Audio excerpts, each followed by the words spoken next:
In the grand halls of Ashford Manor, where silence had reigned for 3 years, a single word shattered the carefully constructed walls of propriety.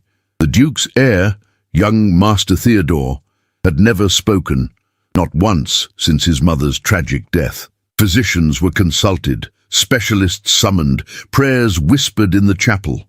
Nothing worked, until one autumn morning when the child pointed a trembling finger at the new governess and spoke his first word, "Mama." The Duke froze. The household gasped, and Miss Norah Whitmore realized her life would never be the same again. If you're listening to this story, don't forget to click the like button, subscribe to the channel, and tell me in the comments from which part of the world you're listening to this story. I want to know how far it has traveled. Norah Whitmore had always known her place in the world.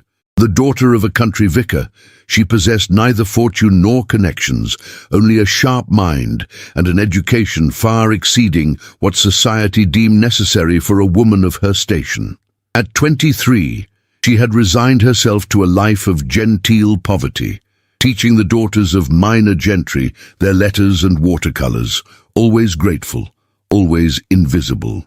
When the advertisement appeared in the Times, Governess required for young heir of distinguished household, Ashford Manor, Derbyshire, Norah had applied without expectation. Dozens of women with better credentials would surely apply. Yet 3 weeks later, she found herself standing before the imposing stone facade of Ashford Manor, her worn travelling case clutched in gloved hands, her heart hammering against her ribs. The manor rose before her like something from a Gothic novel, all grey stone and towering chimneys, windows that caught the weak October sun and threw it back in blinding flashes. Ancient oaks lined the drive, their leaves turning copper and gold, and in the distance she could hear the lonely cry of a peacock from the ornamental gardens. Mrs. Pemberton, the housekeeper, met her at the servants' entrance, a pointed reminder of Norah's ambiguous position, neither family nor truly staff. The woman was tall and angular, her keys jangling at her waist like a jailer's.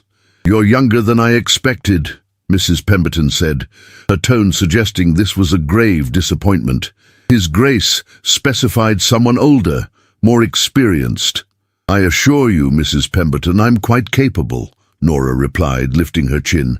"I have been teaching for 5 years. Teaching young ladies their French and needlework is hardly preparation for Master Theodore." The housekeeper's expression softened slightly, and something that might have been pity flickered in her eyes. "The boy hasn't spoken since his mother died. 3 years of silence. The Duke has tried everything. Doctors from London, specialists from Edinburgh, even a mesmerist from Vienna. Nothing has worked." Norah's throat tightened. A child who could not, or would not, speak. The challenge suddenly seemed insurmountable. The schoolroom was located in the East Wing, far from the Duke's private apartments. It was a pleasant enough space, with tall windows overlooking the gardens and shelves lined with books that appeared untouched. A rocking horse stood in one corner, its painted eyes staring blankly. Toys lay scattered about, but they had the dusty, abandoned quality of things no longer loved. "Master Theodore takes his meals here," Mrs. Pemberton explained.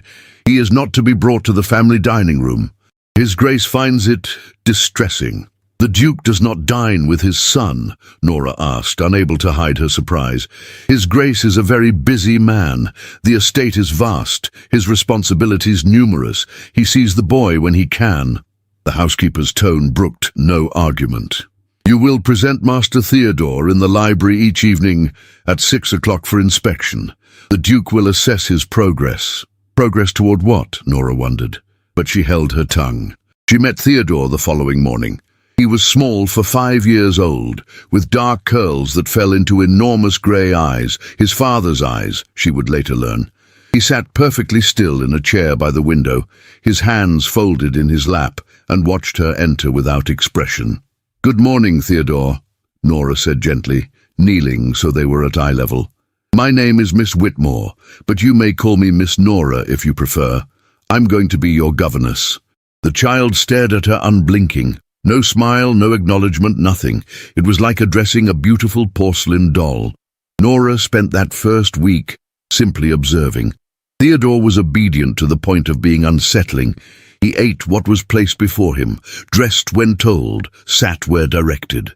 But there was no spark of life, no curiosity, no joy. He moved through his days like a ghost haunting his own childhood. The evening inspections were torture. Each day at 6 o'clock, Norah would lead Theodore down the long corridor to the library, where the Duke awaited. His Grace, Alexander Ashford, was everything the manor suggested.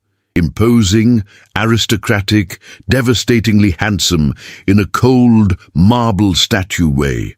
He was perhaps 35, tall and broad-shouldered, with dark hair silvering at the temples and those same grey eyes that his son had inherited. "Has he spoken?" the Duke would ask, not looking at Theodore, addressing only Norah. "Not yet, Your Grace. Has he shown any progress?" "He is a very intelligent child, Your Grace. He understands everything said to him." "That is not what I asked, Miss Whitmore." The Duke's voice was clipped, controlled. "Has he spoken?" "No, Your Grace." The Duke would dismiss them with a wave of his hand, returning to his papers, and Norah would lead the silent child back to the schoolroom, her heart aching for them both. But she began to notice things. The way Theodore's eyes would follow her around the room, how he would lean slightly toward her when she read aloud, the almost imperceptible relaxation of his small shoulders when she sang softly while tidying the schoolroom in the evenings. One afternoon, 3 weeks into her employment, Norah was reading from a book of fairy tales when she felt a small hand slip into hers. She looked down to find Theodore pressed against her side, his head resting on her arm, his eyes fixed on the illustrations. Her throat closed with emotion, but she continued reading, her voice steady, while her free hand gently stroked his dark curls. It was a beginning, small, fragile, but real. Yet Norah could not shake the feeling that something darker lurked beneath Ashford Manor's elegant surface. The servants spoke in whispers about the late Duchess, about her sudden death, about the Duke's cold withdrawal from the world. And there were other whispers too, about Lady Cordelia Ashford, the Duke's younger sister, who lived in the manor's south wing, and who, Norah was told, had very particular ideas about Theodore's future. She had not yet met Lady Cordelia, but she would soon. And when she did, Norah would understand that her position at Ashford Manor was far more precarious than she had ever imagined. The summons came on a grey November morning, delivered by a footman whose expression suggested he pitied her. Lady Cordelia Ashford requested Miss Whitmore's presence in the morning room immediately. Norah had been at Ashford Manor for 6 weeks. In that time, Theodore had begun to smile, small, fleeting expressions that lit his face like sudden sunshine. He would take her hand now without prompting, would lean against her while she read, would even play with his toys when she sat nearby. But still, he had not spoken. The morning room was decorated in shades of cream and gold, elegant and feminine. Lady Cordelia sat by the window, a vision of aristocratic beauty in a gown of deep burgundy silk. She was perhaps 28, with the same dark hair and grey eyes as her brother, but where the Duke's features were severe, hers were delicate, almost doll-like. Beside her sat another woman, younger, blonde, dressed in the height of fashion. "Miss Whitmore," Lady Cordelia said, not rising. "How kind of you to join us. This is Miss Charlotte Pemberton, my dear friend and companion. She has just returned from London." Norah curtsied, noting that Charlotte Pemberton bore no resemblance to the housekeeper. "My lady, Miss Pemberton, do sit down." Lady Cordelia gestured to a chair positioned at a distance from the settee, a subtle reinforcement of hierarchy. "We wish to discuss Theodore's progress, or rather his lack thereof." "Master Theodore has made considerable progress, my lady," Norah said carefully. "He is more engaged, more responsive, but he has not spoken." Lady Cordelia's tone was pleasant, but her eyes were cold. 6 weeks, Miss Whitmore, and not a single word. My brother is growing impatient. With respect, my lady, the child has suffered a tremendous loss. He requires time, patience, and what he requires, Charlotte Pemberton interrupted, her voice sharp, is a governess who can actually perform her duties. Lady Cordelia has been telling me about your unconventional methods, allowing the boy to sit in your lap, singing to him like a common nursemaid. Really, Miss Whitmore, you forget yourself. Heat flooded Norah's cheeks. I am providing the child with affection and security, which he desperately needs. You are providing him with an unhealthy attachment, Lady Cordelia said smoothly. Theodore is the heir to a dukedom. He must learn discipline, propriety, emotional restraint. Instead, you are encouraging him to become dependent on a woman who is, forgive me for being blunt, entirely inappropriate as a maternal figure. The words struck like a physical blow. Norah's hands clenched in her lap. I have never presumed. Haven't you? Charlotte leaned forward, her pretty face twisted with malice. The servants talk, Miss Whitmore. They say the boy follows you everywhere, that he cries when you leave the room, that he clings to you like you were his mother. That is a natural response from a child who has been starved of affection. Norah's voice rose, despite her efforts at control. Master Theodore lost his mother when he was barely 2 years old. He has been isolated, treated like a problem to be solved, rather than a child to be loved.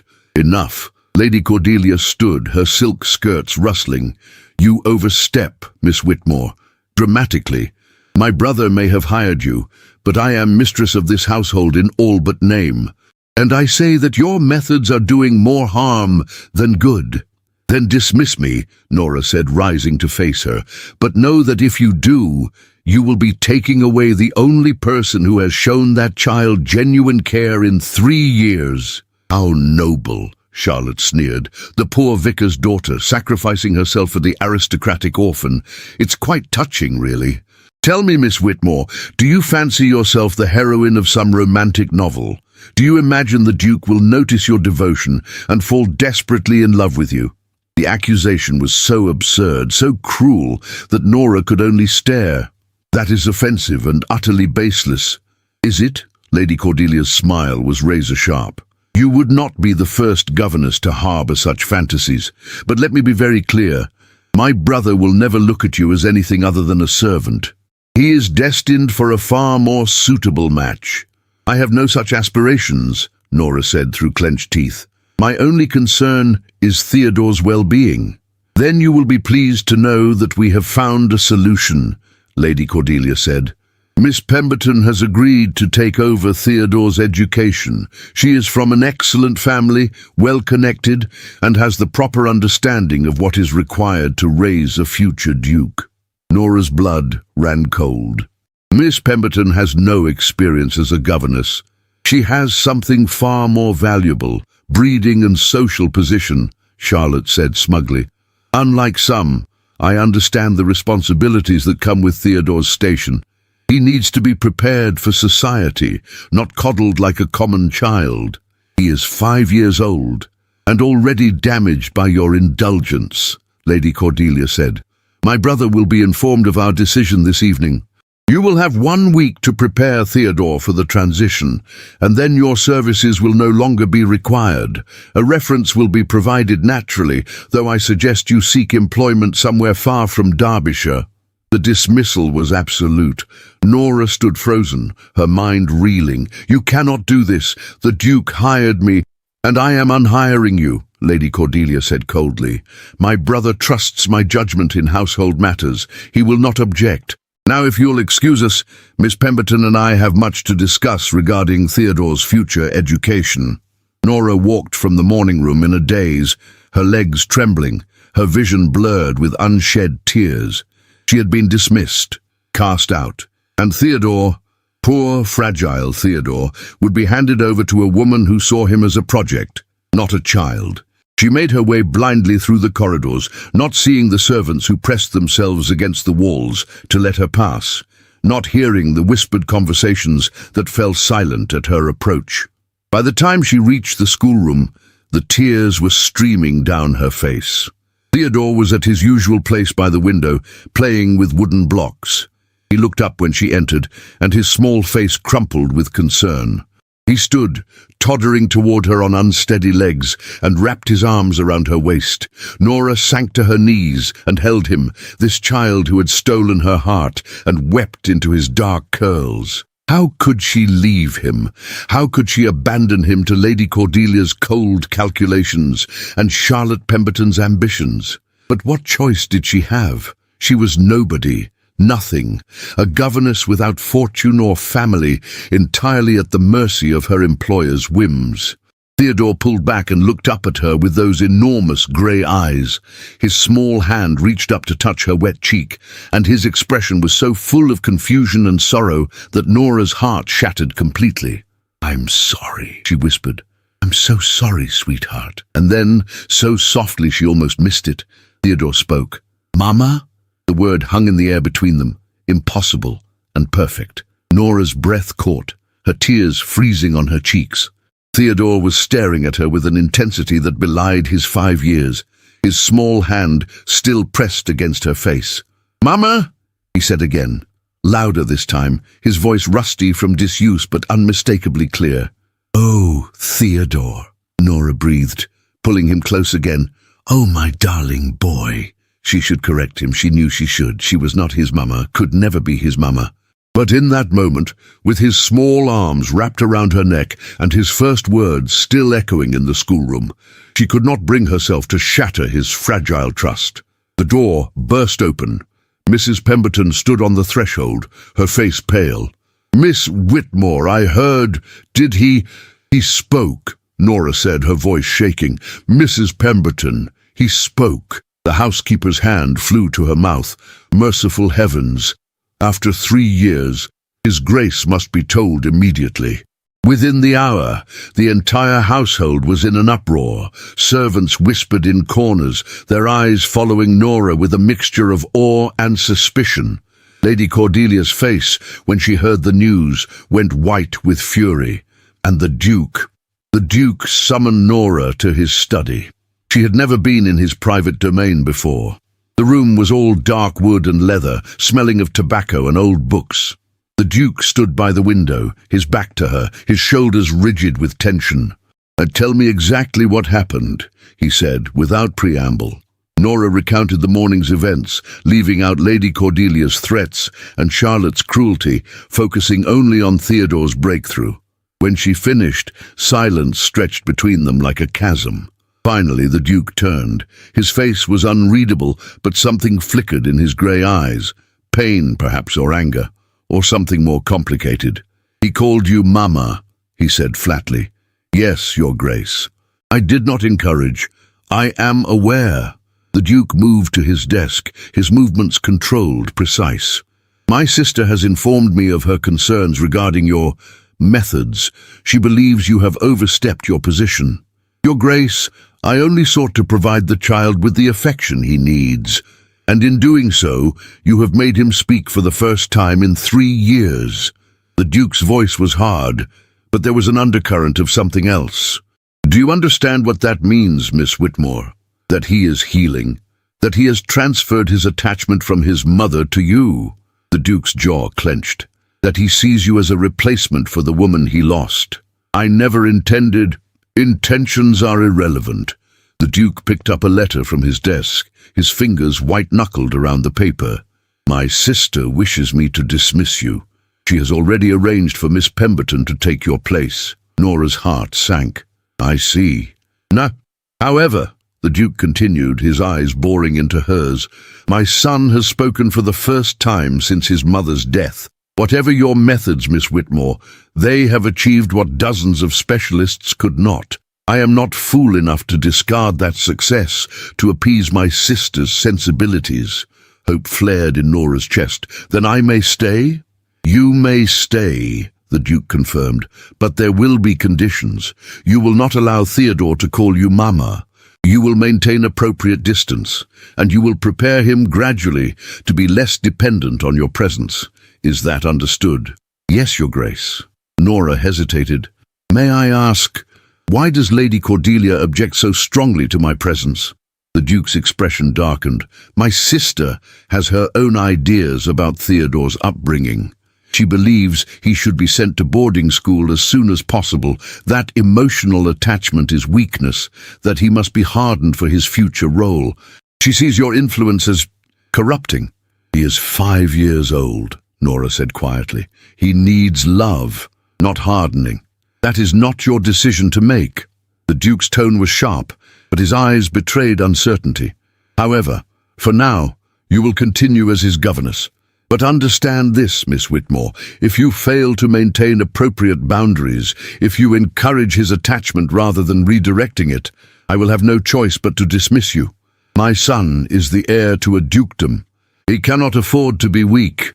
Loving someone is not weakness, Your Grace, Norah said, meeting his gaze steadily. It is the greatest strength a person can possess. The Duke stared at her for a long moment, and something shifted in his expression. Surprise, perhaps, or recognition. Then he looked away, dismissing her with a gesture. That will be all, Miss Whitmore. Norah curtsied and left, her mind whirling. She had won a reprieve, but at what cost? How could she maintain distance from a child who had finally begun to trust her? How could she redirect his affection when he had been starved of it for so long? The answer came from an unexpected source. 2 days later, a carriage arrived at Ashford Manor bearing an elegant older woman with silver hair and sharp, intelligent eyes. She was announced as Lady Margaret Thornbury, the late Duchess's aunt, who had been travelling abroad and had only just learned of Theodore's breakthrough. Lady Margaret swept into the schoolroom like a force of nature, assessed Norah with a single penetrating glance and declared, "So you're the young woman who has worked a miracle. Excellent. We must talk." Over tea in Norah's small sitting room, Lady Margaret proved to be everything Norah had hoped for: wise, kind, and utterly unimpressed by social hierarchies. "My niece would have liked you," Lady Margaret said, stirring her tea. "She was a warm, loving woman, entirely unsuited to the coldness of this family. When she died, something in Alexander died with her. He withdrew from Theodore because the boy reminded him too much of what he'd lost." "That is heartbreaking," Norah murmured. "It is selfish," Lady Margaret corrected firmly. "A child needs his father, grief or no grief, and Cordelia—" She shook her head. "That woman has been trying to control this household since she was 16. She sees Theodore as a pawn in her social ambitions. She wants him molded into a perfect aristocratic heir, all polish and no heart." "What should I do?" Norah asked. "The Duke has ordered me to maintain distance, but Theodore has only just begun to trust me."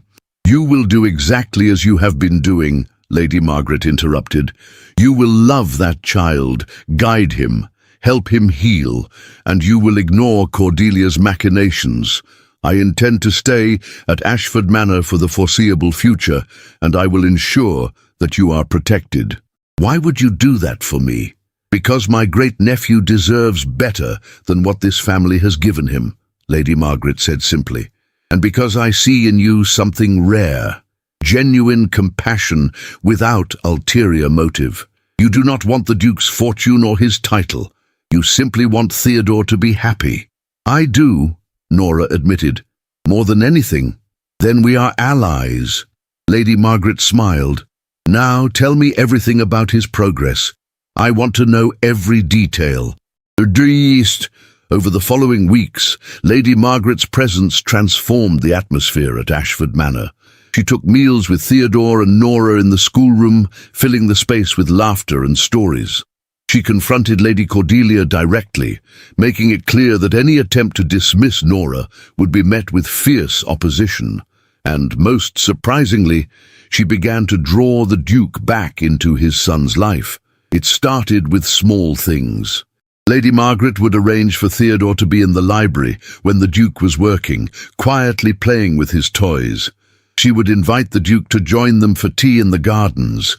She would mention, casually, Theodore's latest achievements. A drawing he had made, a story he had listened to with rapt attention, a question he had asked. And slowly, almost imperceptibly, the Duke began to thaw. Norah noticed him watching Theodore during their evening inspections, his expression less severe, more contemplative. Once, she caught him smiling at something Theodore had said, a simple observation about a bird outside the window, but spoken with such earnest curiosity that even the Duke's icy reserve had cracked. But it was during a winter storm, 2 months after Theodore's first words, that everything changed. Thunder crashed over the manor, rattling the windows. Theodore, terrified, had run to Norah's small bedroom adjacent to the schoolroom, crying for his mama. Norah had held him, soothing him, singing softly until his sobs subsided. She had not heard the door open, had not known the Duke was standing there, watching, until she looked up and met his eyes. For a long moment, they simply stared at each other across the darkened room. Norah in her nightgown, Theodore curled in her arms, the Duke in his shirt-sleeves, his hair dishevelled, his expression raw with emotion. "He was frightened," Norah whispered. "I'm sorry. I should have—" "No." The Duke's voice was rough. "Don't apologize. May I?" He gestured toward the bed, and Norah, too surprised to refuse, nodded. The Duke sat on the edge of the mattress, his eyes fixed on his son. "Theodore," he said softly, "it's all right. It's only a storm."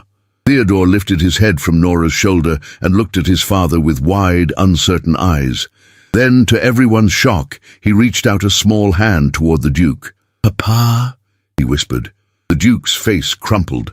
He took his son's hand, his own hand trembling, and pressed it to his chest. "Yes," he said, his voice breaking. "Yes, Theodore, I'm here." And as the storm raged outside, the three of them sat together in the lamplight, a fragile, unexpected family, bound by love and loss, and the tentative hope of healing. Spring came to Ashford Manor like a benediction, transforming the grey stone and bare trees into something almost magical. The gardens exploded with colour, daffodils and tulips, cherry blossoms drifting like snow across the lawns, and inside the manor, an equally profound transformation was taking place. Theodore was speaking in full sentences now, his vocabulary expanding daily. He laughed freely, played with abandon, and had developed a particular fascination with horses and knights and tales of adventure. But more importantly, he had begun to rebuild his relationship with his father. The Duke, Alexander, as Lady Margaret insisted on calling him in private, had started taking breakfast with Theodore in the schoolroom, then lunch. Then he began reading to his son before bed, his deep voice stumbling over fairy tales and fables with an earnestness that made Norah's heart ache. The cold, distant aristocrat was slowly becoming a father again. But this transformation did not please everyone. Lady Cordelia's resentment had calcified into something darker. She watched Norah with barely concealed hatred, her smiles sharp as knives. Charlotte Pemberton, still resident at the manor as Lady Cordelia's companion, had taken to making cutting remarks whenever their paths crossed. "Still here, Miss Whitmore?" Charlotte would say, her tone dripping with false sweetness. "How remarkable. I would have thought you'd have moved on to your next conquest by now." Norah ignored these barbs, focusing instead on Theodore's continued progress. But she could not ignore the whispers that had begun circulating among the servants. Whispers that the Duke was becoming too attached to his son's governess, that he looked at her with more than professional regard, that Lady Cordelia was planning something drastic. The crisis came in late April, when Lady Cordelia announced that she was hosting a grand house party to celebrate Theodore's 6th birthday. It would be a week-long affair with guests from London and beyond, aristocrats, politicians, eligible young ladies of impeccable breeding. "It is time for Alexander to remarry," Lady Cordelia declared at dinner one evening, her voice carrying through the dining room. "Theodore needs a proper mother, and the estate needs a duchess. I have invited several suitable candidates." Norah, taking her meal in the schoolroom as always, heard about this pronouncement from a sympathetic housemaid. The news struck her like a physical blow, though she could not have said why. The Duke's marital prospects were none of her concern. She was merely the governess. Yet the thought of another woman taking the late Duchess's place, of Theodore calling someone else Mama, filled her with a grief so profound it frightened her. "You're in love with him," Lady Margaret said bluntly, finding Norah in the gardens the next afternoon, her eyes red from crying. "I am not," Norah protested weakly. "That would be absurd. He is a duke, and I am—" "A woman of intelligence, compassion and strength," Lady Margaret interrupted. "Everything this family needs, everything Alexander needs, though he's too stubborn to admit it." "It doesn't matter what I feel," Norah said. "He will marry someone appropriate, and I will continue as Theodore's governess, if I am allowed." "And if you're not allowed?" Lady Margaret asked gently. "If the new Duchess decides she wants her own choice of governess, what then?" Norah had no answer. The house party began on a Friday, with carriages arriving throughout the afternoon, disgorging elegantly dressed guests who exclaimed over the manor's beauty and Lady Cordelia's exquisite taste. Norah kept Theodore in the schoolroom, away from the chaos, but she could hear the laughter and music drifting up from below. On Saturday evening, Lady Cordelia insisted that Theodore be presented to the guests at a formal dinner. He was to be dressed in his finest clothes, brought down to the dining room, and shown off like a prize pony. "It's important that he learn to navigate society," Lady Cordelia said when the Duke questioned the plan, "and it's important that your guests see what a fine air you have." Norah dressed Theodore carefully, smoothing his dark curls, straightening his little jacket. He was nervous, clinging to her hand.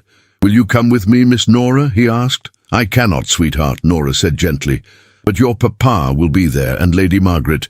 You'll be perfectly safe." "I want you," Theodore insisted, his grey eyes filling with tears. "I know, but you're a brave boy, and you're going to do wonderfully." She kissed his forehead. "I'll be right here when you return, and you can tell me all about it." She watched from the top of the stairs as a footman led Theodore down to the dining room, her heart in her throat. She should return to the schoolroom, but something kept her there, hidden in the shadows, listening to the sounds of the dinner party below. She heard Lady Cordelia's voice, bright and artificial. "And this is my nephew, Theodore, the future Duke of Ashford. Isn't he charming?" She heard murmured responses, polite compliments. Then a woman's voice, cultured and confident. "He looks very like you, Your Grace. You must be so proud." The Duke's response was too quiet to hear, but then Theodore's voice rang out clear as a bell. "Where's Miss Norah? I want Miss Norah." Silence. Then Lady Cordelia, her tone strained. "Miss Norah is the governess, darling. She doesn't dine with us." "But I want her." Theodore's voice rose, panicked. "Papa, where's Miss Norah?" Norah started down the stairs before she could think better of it. She reached the dining room doorway just as Theodore broke away from Lady Cordelia's restraining hand and ran toward her. "Mama!" he cried, launching himself into her arms. The room erupted. Guests gasped. Lady Cordelia's face went purple with rage.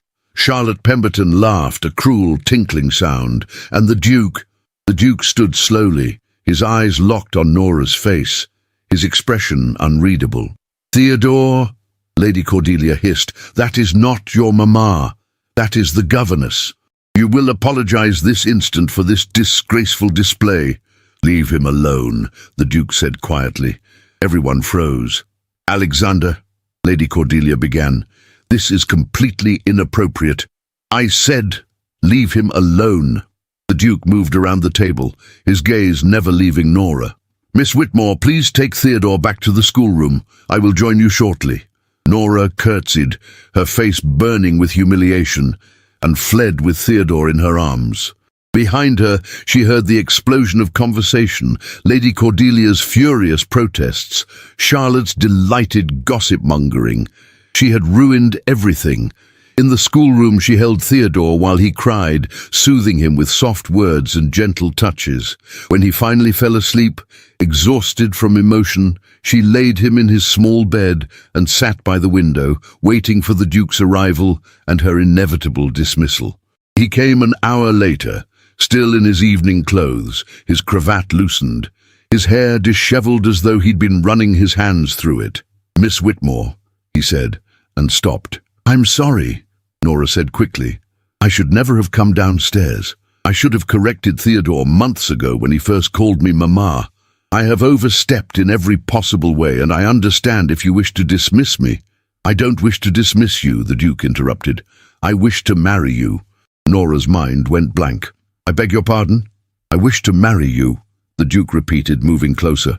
"I have been a fool, Miss Whitmore, a blind, stubborn fool. I have watched you with my son for months now, watched you bring him back to life, watched you give him the love and security he desperately needed. And somewhere along the way, I fell in love with you." "That's impossible," Norah whispered. "I'm a governess. You're a duke. You need to marry someone appropriate, someone of your own class." "I need to marry someone who loves my son," the Duke said fiercely. "Someone who sees him as a child, not an heir. Someone who has already proven herself to be everything a mother should be. Someone who has, against all odds and propriety, stolen my heart completely." "Your sister will never allow it," Norah said, even as hope bloomed in her chest. "The scandal—" "My sister does not control my life," the Duke said. "And I have had quite enough of allowing fear and propriety to dictate my choices. I lost 3 years with my son because I was too afraid to face my grief. I will not lose you because I am too afraid to face society's judgment." He dropped to one knee before her, taking her hand in his. "Miss Norah Whitmore, will you do me the extraordinary honor of becoming my wife? Will you be Theodore's mother in truth and give me the chance to prove that I can be the husband you deserve?" Tears streamed down Norah's face. "Yes," she whispered. "Yes, 1,000 times, yes." The Duke surged to his feet and kissed her, and in that moment, all the rules and restrictions and impossibilities of their situation fell away, leaving only love, improbable, inappropriate, and utterly perfect. The announcement of the Duke's engagement to his son's governess sent shockwaves through English society. The scandal was immediate and vicious. Lady Cordelia took to her bed with nervous prostration, though her rage was evident in the stream of visitors she received, all of whom left with fresh gossip to spread. Charlotte Pemberton departed Ashford Manor in high dudgeon, vowing that Norah would never be accepted in polite society. The house party dissolved in chaos, with guests making hasty excuses and departing in a flurry of whispered speculation. Only a few remained. Lady Margaret, of course, and Lord Edmund Hartley, a distinguished barrister from London who had been a friend of the late Duchess and who declared himself thoroughly delighted by this turn of events. "About time Alexander showed some backbone," Lord Hartley said, raising his glass in a toast. The late Duchess would have approved wholeheartedly. She always said the aristocracy needed fresh blood and genuine feeling, but the outside world was less approving. The newspapers picked up the story with glee. "Duke to wed governess, a modern scandal," proclaimed the Times. "Has the Duke of Ashford lost his mind?" asked the Morning Post. Cartoonists had a field day, depicting Norah as a scheming seductress and the Duke as a besotted fool. Norah read these accounts with a mixture of horror and disbelief. "Perhaps we should wait," she said to Alexander one evening, as they sat in the library while Theodore played with his toy soldiers nearby. "Let the scandal die down. Give society time to adjust." "No," Alexander said firmly, taking her hand. "I have wasted enough time on fear and propriety. We will marry as planned in 1 month's time, and society can adjust or not as it pleases." "But Theodore," Norah protested. "The gossip will follow him. Theodore has his father and his soon-to-be mother who love him," Alexander interrupted. "That is worth more than all of society's approval. He has already suffered too much from this family's obsession with appearances. I will not sacrifice his happiness, or yours, or mine, to maintain a facade." Lady Margaret, overhearing this exchange, nodded approvingly. "Well said, Alexander. Your father would have had apoplexy, but your mother would have been proud." Now, the wedding preparations proceeded despite the scandal. Norah insisted on a small private ceremony in the manor's chapel, with only family and close friends in attendance. She would not subject Alexander to the spectacle of a grand society wedding under such circumstances. But there was one confrontation that could not be avoided. 3 weeks before the wedding, Lady Cordelia emerged from her self-imposed seclusion and demanded a private audience with Norah. They met in the morning room, the same place where Charlotte had once mocked Norah's presumed ambitions. "You have destroyed this family's reputation," Lady Cordelia said without preamble. Her face was pale, her eyes glittering with fury. "Do you understand what you have done? The Duke of Ashford marrying a governess, a nobody from nowhere with no fortune, no connections, no breeding. It is a disgrace." "I love your brother," Norah said quietly, "and I love Theodore. That is all that matters to me. Love." Lady Cordelia spat the word like a curse. "What does love have to do with marriage among our class? Marriage is about alliance, about strengthening family lines, about maintaining social position. You have reduced my brother to a laughingstock." "Or perhaps I have helped him remember what truly matters," Norah countered. "Your brother was dying inside, Lady Cordelia. He had withdrawn so completely from life that his own son had stopped speaking. He needed love, not another strategic alliance." "You know nothing about what he needs," Lady Cordelia hissed. "You are a parasite who has wormed her way into this family through manipulation and—" "That is enough, Cordelia." Both women turned to find Alexander standing in the doorway, his expression thunderous. "You will not speak to my future wife in that manner," he said coldly. "Not now, not ever.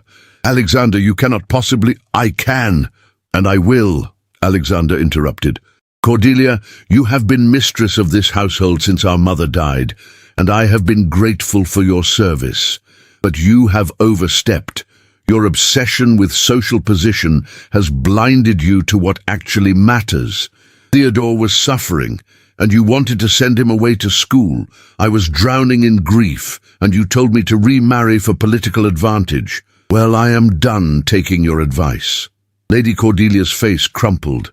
"I only wanted what was best for this family." "No," Alexander said more gently. "You wanted what you thought was best. But you were wrong, Cordelia. Miss Whitmore, Norah, has given me back my son and shown me how to live again. If you cannot accept that, then perhaps it is time for you to establish your own household." The threat was clear. Lady Cordelia drew herself up, her pride reasserting itself. "Very well. If that is your wish, I shall remove to the dower house. But do not expect me to attend this farce of a wedding. That is your choice," Alexander said. "But know that you will always be welcome here when you are ready to accept Norah as my wife and Theodore's mother." Lady Cordelia swept from the room without another word. Norah sagged with relief, and Alexander crossed to her, pulling her into his arms. "I'm sorry," he murmured against her hair. "I should have confronted her weeks ago." "She's your sister," Norah said. "She loves you in her way. She's just afraid of change." "As I was," Alexander admitted. "But you have taught me that change can be beautiful."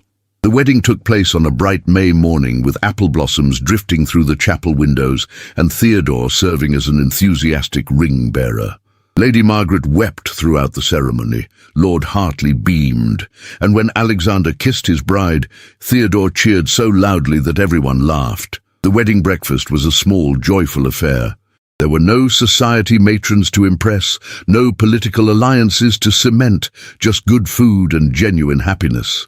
Theodore sat between his father and Norah, his parents now, in every way that mattered, and chatted excitedly about everything and nothing. "Are you my mama now?" he asked Norah, for perhaps the 100th time. "Yes, sweetheart," Norah said, kissing his forehead. "I'm your mama now." "Forever?" "Forever," she promised. That evening, as the sun set over Ashford Manor, Norah stood in what was now her bedroom, the Duchess's suite, refurbished and redecorated to her taste, and marvelled at the impossible turn her life had taken. 6 months ago, she had been a governess without prospects. Now she was a duchess, married to a man she loved beyond reason, mother to a child who had stolen her heart. Alexander came up behind her, wrapping his arms around her waist. "Regrets?" he murmured. "Not a single one," Norah said, leaning back against him, "though I suspect the scandal will follow us for years." "Let it," Alexander said. "We have each other, and we have Theodore. Nothing else matters." And as they stood together, watching the stars emerge over the Derbyshire hills, Norah knew he was right. They had chosen love over propriety, happiness over social position. And whatever challenges lay ahead, they would face them together, a family forged not by blood or duty, but by choice and devotion. The golden cage had been shattered, and in its place was something far more precious: freedom, love, and the courage to build a life on their own terms. 2 years had passed since the scandalous wedding that had set London society ablaze. The gossip had eventually subsided, replaced by newer scandals and fresh outrages. But the Duke and Duchess of Ashford had long since stopped caring about society's opinion. Ashford Manor had been transformed. Where once there had been cold formality and oppressive silence, now there was laughter and warmth. The schoolroom had been expanded into a bright, cheerful space, filled with books and art supplies and scientific instruments. The gardens, once maintained in rigid perfection, now included a wild section where Theodore could explore and build forts and pretend to be a knight on quests. Theodore himself, now nearly 8 years old, was thriving. He was bright, curious, affectionate, everything a child should be. He called Norah Mama without hesitation, and the bond between father and son had deepened into something beautiful and unshakable.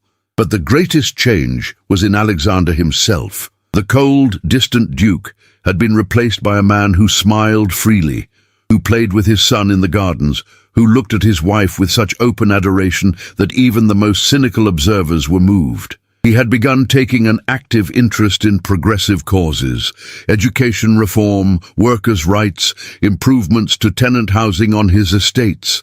Norah's influence, society whispered, though Alexander insisted it was simply the influence of finally allowing himself to care about something beyond duty. On a warm June afternoon, Norah sat in the garden with Lady Margaret, watching Theodore chase butterflies with a net, while Alexander read nearby, occasionally looking up to smile at his family. "You've worked a miracle," Lady Margaret said, sipping her tea. "This family was dying, and you brought it back to life." "I simply loved them," Norah said. "That's all." "That's everything," Lady Margaret corrected. "And it's more than this family has had in generations. The Ashfords have always prized duty over feeling, position over happiness. You changed that." "We changed it together," Norah said, glancing at Alexander. "He was brave enough to choose love over propriety. That took tremendous courage, as did accepting his proposal," Lady Margaret pointed out. "You knew the scandal it would cause, the difficulties you would face, yet you said yes anyway." "How could I not?" Norah smiled. "I loved him. I loved Theodore, and I still believe, that love is worth any amount of scandal."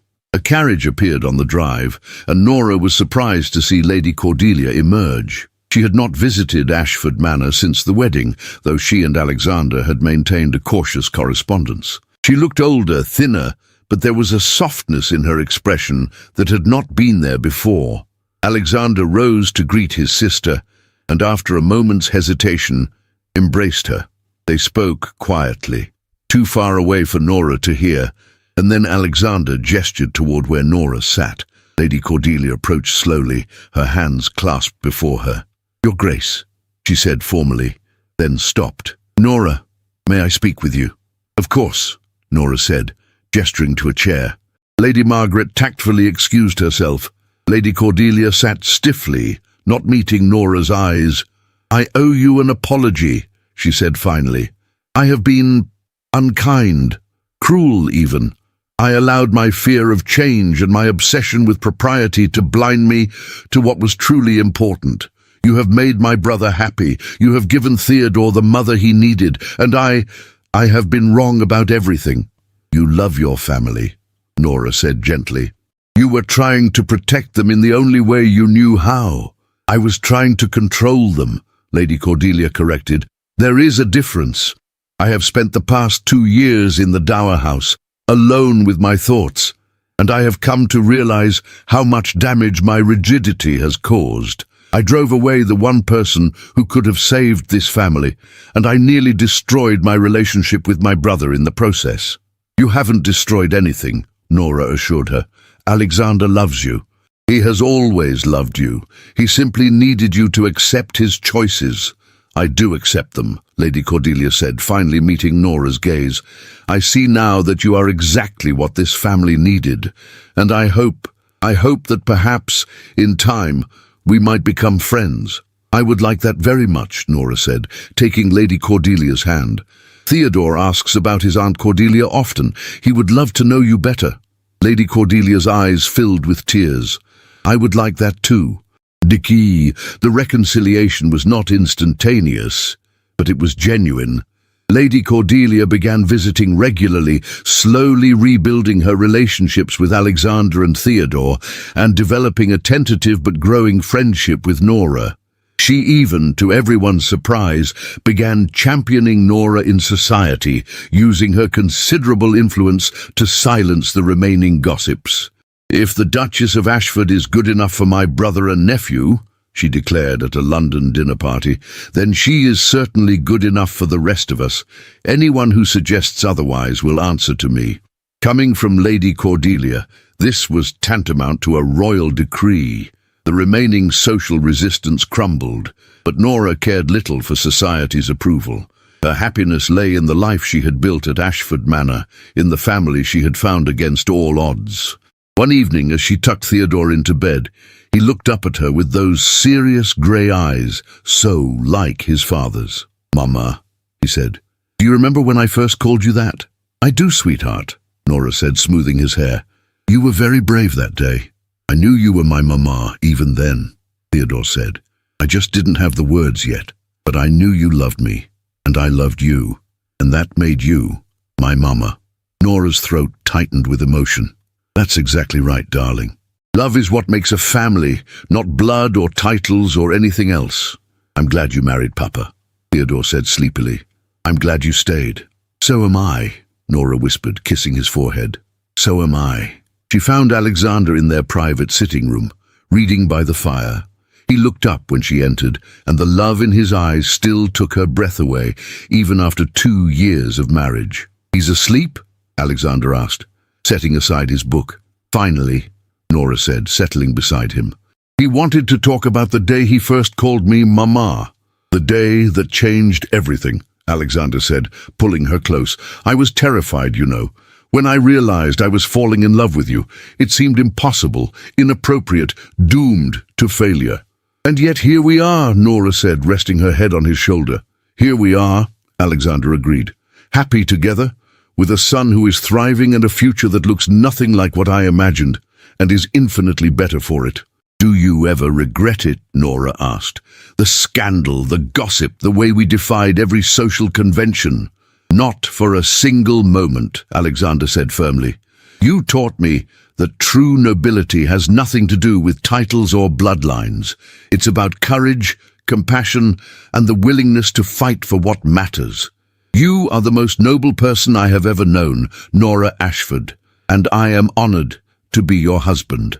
Norah turned to kiss him, her heart full to overflowing. They had faced scandal and opposition, had defied society's expectations and rewritten the rules of their world. And in doing so, they had created something precious and rare, a family built on love, a life lived on their own terms, and a happiness that no amount of gossip or judgment could diminish. Outside, the summer stars wheeled overhead, and somewhere in the manor, Theodore dreamed peacefully, secure in the knowledge that he was loved beyond measure. The Duke's heir had spoken his first word 2 years ago, pointing at a governess and calling her Mama. And in that moment, he had changed 3 lives forever: his own, his father's, and the woman who had loved them both enough to risk everything. They had bloomed where they were planted, transforming a house of cold duty into a home of warm love. And in the end, that was the greatest triumph of all. If you've been listening to this story, don't forget to click the like button, subscribe to the channel, and tell me in the comments from which part of the world you're listening. I want to know how far this story has travelled.